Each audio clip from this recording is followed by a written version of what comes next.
Quand vous louez Dieu, Psaume 22, verset 4, en français c'est verset 4, je crois, oui, en anglais c'est verset 3. Il est écrit que l'Éternel siège au milieu des louanges de ses enfants. Quand vous louez Dieu, Dieu se manifeste. Quand vous louez Dieu, vous attirez la présence de Dieu. Quand vous louez Dieu, malgré la faim, malgré les dettes, malgré les problèmes, malgré tout ce que tu vois, ça paraît impossible, mais tu loues Dieu. Malgré tout, tu attires la présence de Dieu. Mais quand tu te lamentes, quand tu te demandes pourquoi, Dieu, pourquoi moi? Jusqu'à quand toutes ces paroles attirent la présence de Satan? Est-ce que vous le saviez? Il y a des choses qui ne vont pas se réaliser dans ta vie parce qu'on attire la présence de qui? De Satan. Si tu es en train de prier pour une chose, je vais te dire une chose. Il faut prier et dire. Si Jésus a dit qu'il ne faut pas ouvrir la bouche, c'est parce que s'ils allaient parler, ils allaient prononcer des paroles négatives. Mais il a dit, n'ouvrez pas la bouche. Et autre chose, au verset 10, il y a quelque chose que Josué les a cachés. Qu'est-ce qu'il les a cachés? Il n'a pas précisé combien de fois. Alléluia. Vous avez vu ça au verset 10? Au verset 10, il a dit, il n'y a pas un mot de votre bouche. Jusqu'à quand? Il n'a pas dit jusqu'au 7e jour. Il a dit quand? Jusqu'au jour où je vous dirai. Pourquoi est-ce qu'il n'a pas dit jusqu'au 7e jour? Parce que c'est facile de fermer la bouche pendant 7 jours. Je sais que tu ne vas pas te lamenter pendant 7 jours. Si Dieu te dit, je vais te donner ta bénédiction, même 7 mois, tu peux fermer la bouche. Hein? Est-ce que tu vas te lamenter si tu sais que si tu n'ouvres pas la bouche après 7 mois, Dieu va te bénir? Tu vas la fermer. Hein? Jusqu'à ce que tu vois. Mais Josué savait que c'est le 7e jour, mais il n'a pas parlé du 7e jour. Parce que son rôle, c'était quoi? De lui dire de tourner. Qu'est-ce qu'il faut? Qu'est-ce qu'il fallait ici? Il fallait quelque chose qu'on appelle obéissance. Troisième chose, obéissance. Quelle est la première chose? Voir. La deuxième chose? Connaître. La troisième chose? Obéissance. Beaucoup ratent la bénédiction de Dieu à cause de la désobéissance. Tu connais ce qu'il faut, mais tu n'acceptes pas. Tu ne veux pas le faire parce que tu perds la patience. Et comment est-ce que le diable le fait? Le diable il crée des circonstances négatives. Il sait comment te décourager. Il y a des paroles, il y a des gens qui viendront te dire des paroles négatives pour que tu te décourages, pour que tu abandonnes. Et quand tu commences à te lamenter et tu dis des choses négatives, tu désobéis. Mais il fallait que tous ces gens-là suivent Josué pendant 7 jours. Il fallait marcher, premier jour, deuxième jour. Et parfois je me dis que ceux qui étaient derrière Josué, ils pouvaient penser au 3e jour. Je suis sûr qu'il y a ceux qui regardaient le mur. Parce que tout ce qu'ils voyaient, c'est le mur. Ils ne voyaient pas ce qui se trouve derrière le mur. Il y a beaucoup ici, à l'intérieur et dehors, et sur YouTube, qui ne voient que le mur. Aujourd'hui, tu vois le mur. Tu vois les factures. Tu vois les gens qui te menacent. Tu vois les rapports médicaux impossibles. Tu vois l'âge qui te dit tu n'auras pas d'enfant parce que tu vieillis. Tu n'auras pas de mari parce que tu vieillis. Tout ça, ce sont des murs. Et ces murs, ce sont ces murs qui vont te pousser à te lamenter. Et c'est pour ça que Josué a dit, n'ouvrez pas la bouche, ne dites pas un mot. Je vais te dire une chose, il ne faut rien dire. S'il faut que tu ouvres la bouche pour parler de ce qui se trouve derrière le mur. Vous avez compris? Ne parlez pas du mur. Parlez de ce qui est derrière le mur. Il y a des choses que tu ne vois pas, mais même si tu ne vois pas, ces choses sont là. Dieu a un plan merveilleux pour ta vie. Ne parle pas du mur, parle de la promesse de Dieu. Dieu a des promesses pour toi. Des projets de bonheur et non de malheur. Mais tout ce que tu vois, c'est le mur. Tu crois qu'avant la fin de l'année, tu auras la victoire, tu auras la bénédiction. L'année passe, 2 ans passent, 3 ans passent. Rien ne marche, rien ne change. Pourquoi? Parce qu'il y a le mur. Et le mur, qu'est-ce qu'il provoque? Le mur provoque les lamentations, les paroles négatives. Je n'y arriverai jamais, je ne peux pas le faire, c'est impossible. Pourquoi? Parce que tu vois le mur. À partir d'aujourd'hui, ne voyez plus le mur. Voyez ce qui est à travers le mur. La foi, c'est l'assurance des choses qu'on ne voit pas, des choses qu'on ne peut pas toucher. Tu sais qu'il y a des choses, il ne faut pas penser beaucoup aux choses matérielles. Alléluia. Alléluia. Il y a des messages qui déroutent les gens. Tu dis, viens à Jésus et tu auras le paradis sur terre. Le paradis sur terre, c'est spirituellement. C'est spirituellement. Il y a des choses qui sont à toi. Dieu te donnera ce dont tu as besoin, mais pas forcément ce que tu veux. Dieu te donnera ce qu'il faut pour toi. Ce qui n'est pas bon pour toi, Dieu ne te le donnera pas. Amen. Je veux qu'on arrive à un niveau où nous remercions le Seigneur pour tout. Il faut vivre Romains 8, 28. Toutes choses concourent à qui? Au bien de qui?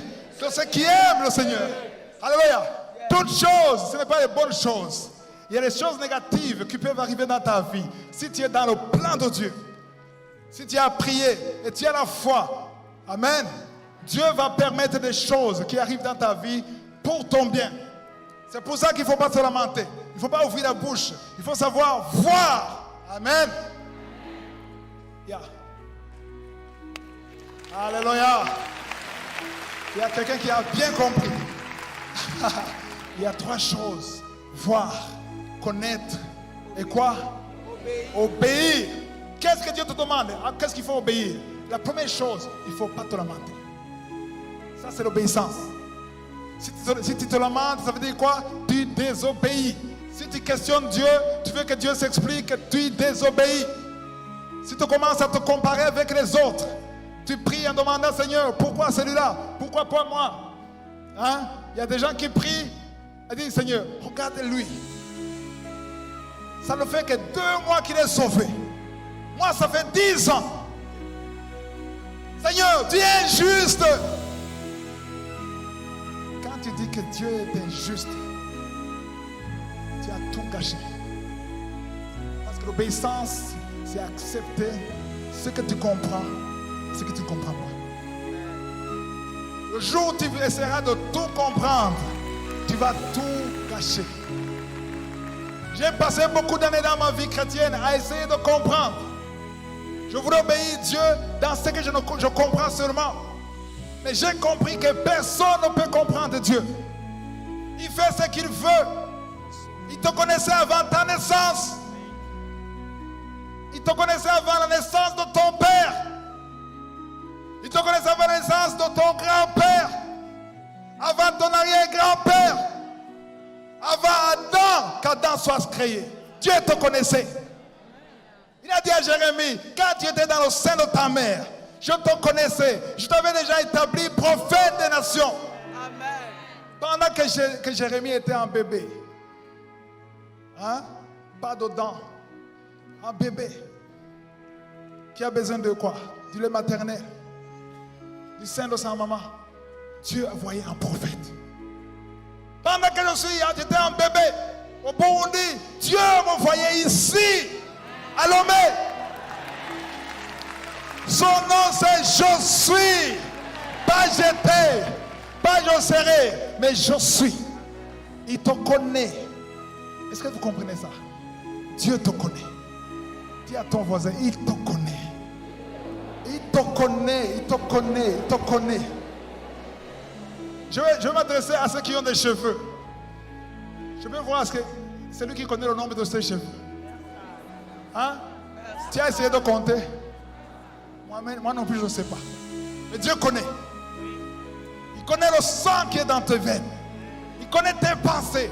Il connaît ce que tu ne connais pas. Il connaît ton lendemain. Il connaît l'année prochaine. Dans 10 ans, si tu seras vivant, Dieu connaît tout. Alléluia. C'est pour ça que s'il fait les choses, c'est pour ça qu'il faut prier tous les jours. Il Il faut prier toujours, tous les jours. Il faut préparer ta journée tous les jours. Et quand tu prépares ta journée tous les jours, tu sais que tu es au contrôle. Il fait chaque bonne chose en son temps.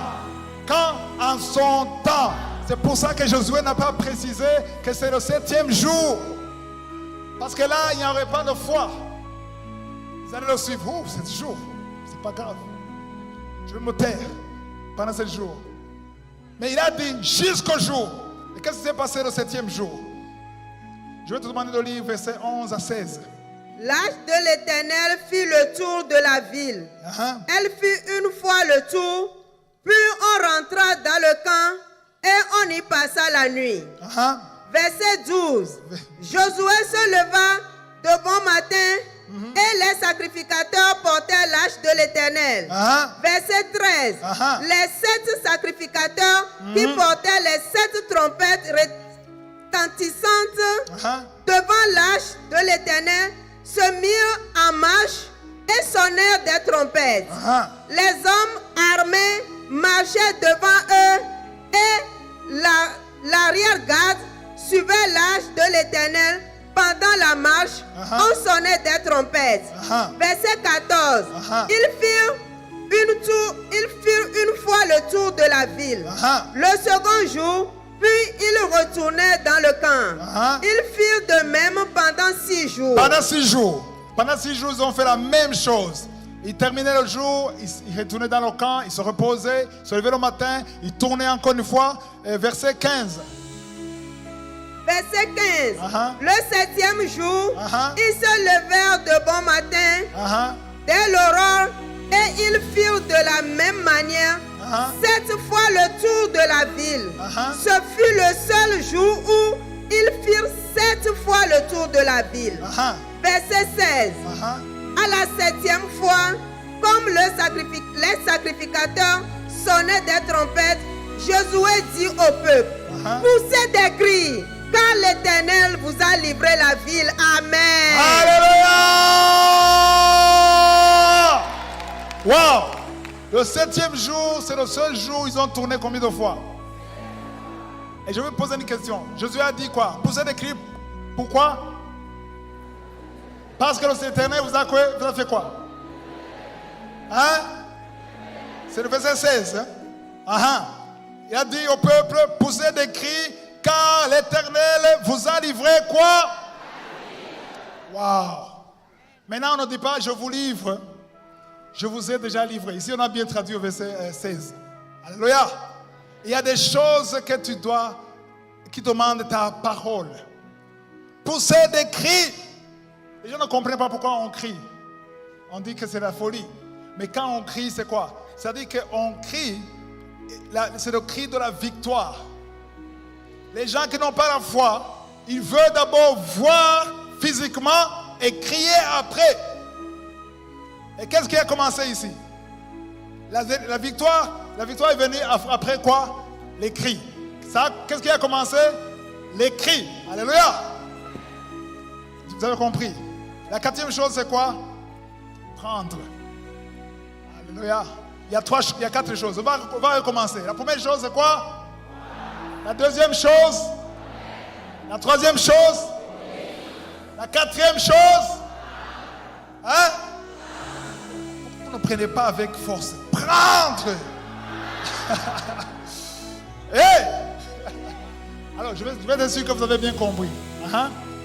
La première chose. La 2e chose. La 3e chose. La 4e chose. Oh! Il y a quelqu'un qui a déjà pris. Il faut que vous compreniez qu'on prend des choses qu'on ne voit pas. Vous voulez d'abord voir avant de prendre. Ça m'est arrivé en 2009. J'ai prié pendant 90 jours sans voir. Quand Dieu m'a donné la révélation de la puissance de la louange, c'était en 89, au début de l'année. Et Dieu m'a dit, tu pries, tu passes des heures dans la prière, mais en même temps, tu te lamentes. Et je sais qu'il y a beaucoup ici qui font ça. Vous priez, toi. Ça doit changer aujourd'hui. Alléluia. Vous savez ce que je faisais? Un pied priait et louait Dieu, l'autre pied se lamentait. Un pied dans la louange, un pied dans la lamentation. Louange, lamentation. Louange, lamentation. Louange, lamentation. Et le Seigneur a dit stop! Dis stop! Ça doit stopper aujourd'hui. Ça doit stopper aujourd'hui. Hébreux 13, verset 15. Dieu m'a ouvert les yeux de ce verset en 2009. Le verset dit par lui. Dites par lui. Lui qui? C'est qui? Hein? Jésus. Le souverain sacrificateur. Parce qu'avant son chapitre, on parle du souverain sacrificateur. Alléluia. Jésus, on le décrit comme le souverain sacrificateur. Est-ce que vous saviez que Jésus est en train de prier pour nous? Est-ce que vous savez que Jésus intercède pour nous? Je veux voir ceux qui le savent. Hébreux 7, verset 25. Il est écrit qu'il intercède pour nous, pour les saints. Jésus intercède pour nous. Il y avait, dans le temple de Dieu, il y avait un endroit, le parvis, où tout le monde arrive. Et il y avait le lieu saint. Le lieu saint, il y avait de quoi? Des sacrificateurs. Mais il y avait le lieu très saint. Le lieu très saint, il y avait seulement un seul homme qui pouvait entrer. C'est ce qu'on appelle le souverain sacrificateur.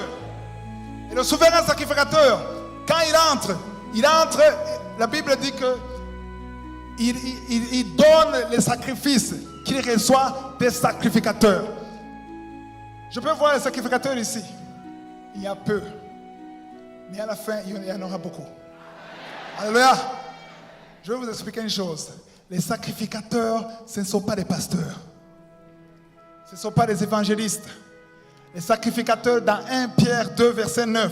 Les sacrificateurs, ce sont ceux qui ont accepté Jésus comme leur Seigneur et leur Sauveur. Les sacrificateurs, c'est ceux qui sont sauvés par le sang de Jésus. Si tu es sauvé, tu es un sacrificateur. Alléluia. C'est pour ça qu'à la fin, je vais faire un appel de ceux qui veulent accepter Jésus dans leur vie. Parce que tout ce que je suis en train de vous raconter, ça ne peut pas marcher si tu n'es pas un enfant de Dieu, un sacrificateur. Si tu vis dans le péché, ça ne peut pas marcher. Il faut que tu aies un contrat, un engagement avec Jésus. Alléluia.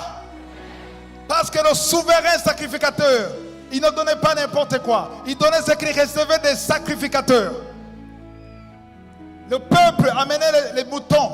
Il y avait le sang. Ce sont les sacrificateurs qui prenaient le sang et qui donnaient ça au souverain sacrificateur. Et le souverain sacrificateur entrait seul dans le lieu très saint. Et il était pur. Il devait se purifier avant d'entrer. Parce que s'il avait un péché quelconque, il allait mourir dedans. Et dans Hébreu, on compare Jésus. On parle de Jésus comme le souverain sacrificateur. Et le souverain sacrificateur qui intercède pour nous, c'est qui? C'est Jésus. Jésus entre dans la présence de Dieu. Et quand il entre, il prend ce que toi tu lui donnes. Si tu ne lui donnes rien, il ne donne rien. Il attend le sacrifice. Mais il ne veut pas que tu lui donnes le sang. Aujourd'hui, on ne donne plus le sang. À l'époque, on donnait le sang. Mais Jésus n'a plus besoin de sang parce qu'il a déjà donné son sang. Ok? Qu'est-ce que Jésus veut recevoir de toi? Il veut un sacrifice de louange. C'est écrit dans Hébreux 13, verset 15. Par lui, offrons sans cesse un sacrifice de louange. Et le verset continue en disant, lui second, c'est-à-dire.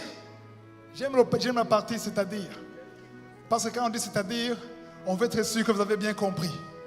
Un sacrifice de louange, c'est-à-dire quoi? Vous lisez? Le fruit de quoi? De quoi? Le fruit de quoi? C'est de haut. Le fruit de quoi? Le fruit des lèvres. Les lèvres. C'est comme ça en hébreu, c'est quoi? Hein? Les fruits des adés. Qui n'a pas de AD ici? Hein? Qui n'a pas de AD? Qui n'a pas de lèvres? Tout le monde a des lèvres. Tout le monde a des lèvres. La parole de Dieu dit, le fruit qui sort des lèvres. Waouh, il faut qu'on lise ce verset. Il faut qu'on lise ce verset. Je veux que vous compreniez bien ce verset. Parce que ce verset a changé ma vie. Ce verset a fait qu'aujourd'hui il y a Kanguka.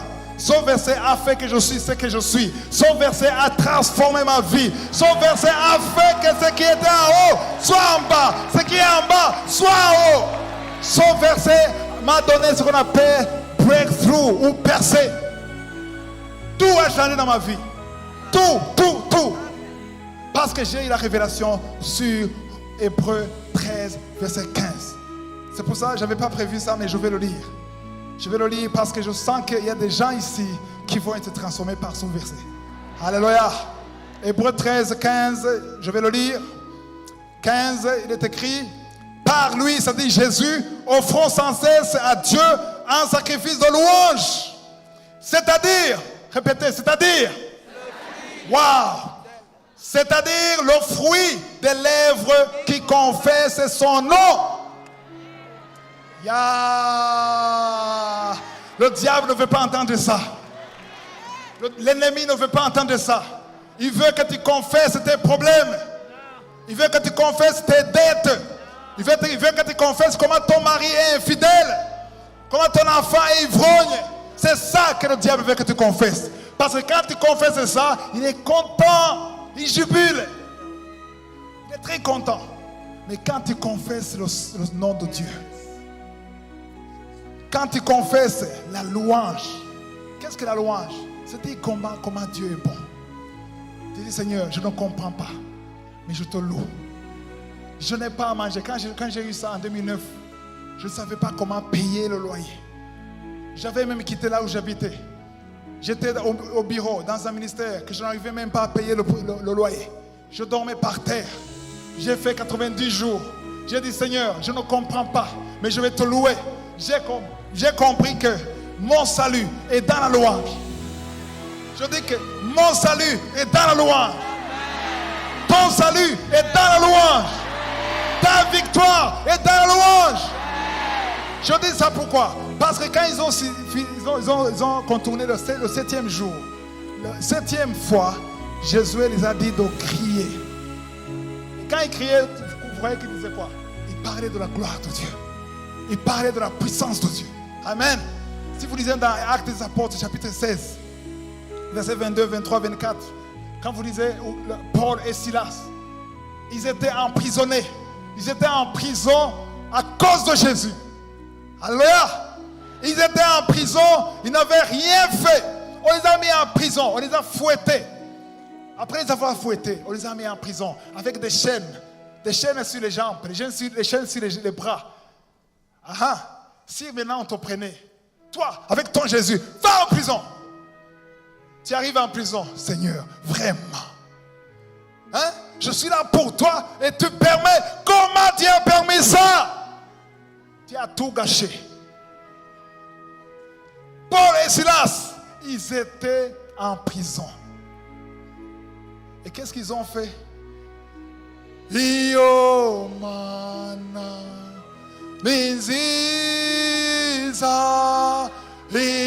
En prison, avec le sang.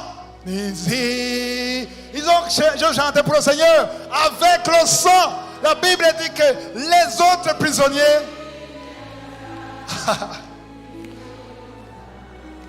Alléluia.